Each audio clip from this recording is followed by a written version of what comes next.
Veneer. Chapter 23. That's what people who love you do. They put their arms around you and love you when you're not so lovable. It's been a week since that incident at Ollie's house. This past week has been one of the toughest weeks of my life. I haven't been sleeping well, been having crazy dreams, I've lost my appetite and I haven't been eating the last few days. I am still at my mother's house. I haven't been to school the entire week. I told her I am still unwell and she just told the maid to get me some medicine or take me to the hospital if I get worse. My mother is usually busy. Unlike my father, she doesn't pay attention and she can't see that I am crumbling down right before her eyes. I feel so scared. Ollie has been sending me threats. Each time I block his line he uses another one. There's been times when I have been tempted to tell my father the truth, but the thought of having my naked photos all over social media scares me. I don't think I can survive that sort of humiliation. A knock at the door startles me and I look up. "Come in," I say. The door creaks open and Tura walks in. I have been avoiding her all week, giving her excuses as to why she can't come over and see me. "Hey you. What's going on?" she asks, sitting on the bed next to me. My eyes are obviously puffy and red because I have been crying again. Each time I remember that night I cry. I have cried countless times the last few days. It's like tears are always rolling down my face every second. "What do you mean? You've been ignoring me." "I have been unwell." "I heard, but you kept saying I couldn't come over and I didn't get why."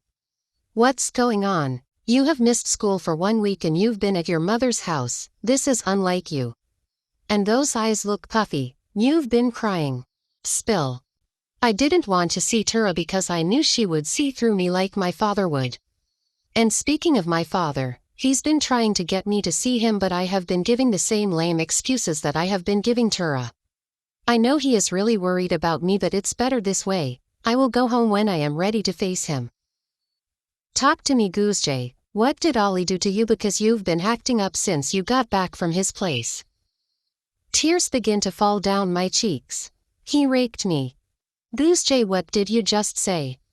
"He raped me." Tears flow down my face. "He raped me 3 times." "Goosejay. Oh my God." She pulls me into her arms and holds me tight. "I went over to his place like I told you I would. I wanted to spend the night and when I got there he was cooking. I went to his room to change into a robe and lingerie because I wanted to set the mood, and I must agree I did want to lose my virginity that day. We made out, he gave me head and we went to his room." I choke back the rest of my words and cry some more. Tura doesn't say anything. Instead she quietly rubs my back gently until I am able to narrate the rest of the story to her. "Son of a bitch," she curses. "Why haven't you reported him to the police? Why didn't you tell me earlier?" I was ashamed. I still am. What will the police think? I went to his house and initiated sex. I said no at the last minute. Would they even consider it as rape? "Goosejay, that man raped you. You said no and he still went ahead and fucked you. This is your body and you have the right to say no at any given point, and it doesn't matter if you are already naked. So yes, don't even question if it was rape or not. As long as you didn't consent, it is rape. So let's report that fucker." "We can't report him." "Why? Don't tell me you want to protect him after what he did." "He took photos of me naked.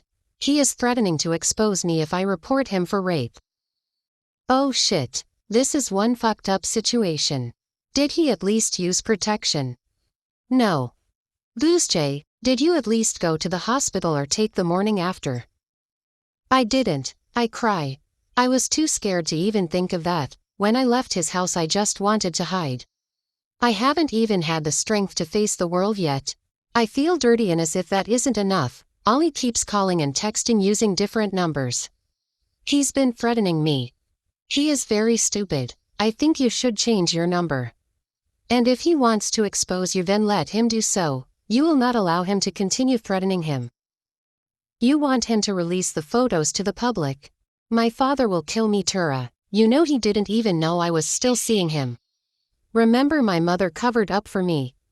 Why don't you talk to your mother?"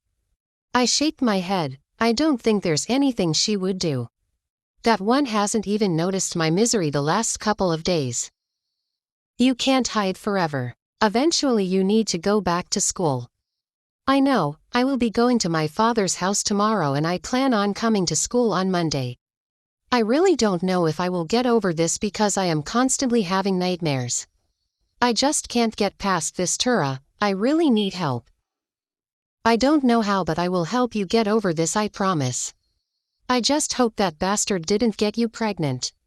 My heart beats harder than usual. I wouldn't want to be pregnant. I am just in my first year of university and I have a whole life ahead of me. I am not pregnant, I whisper. I hope so. She pulls me even closer.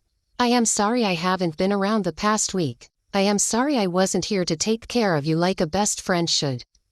I am here now and we will get through this.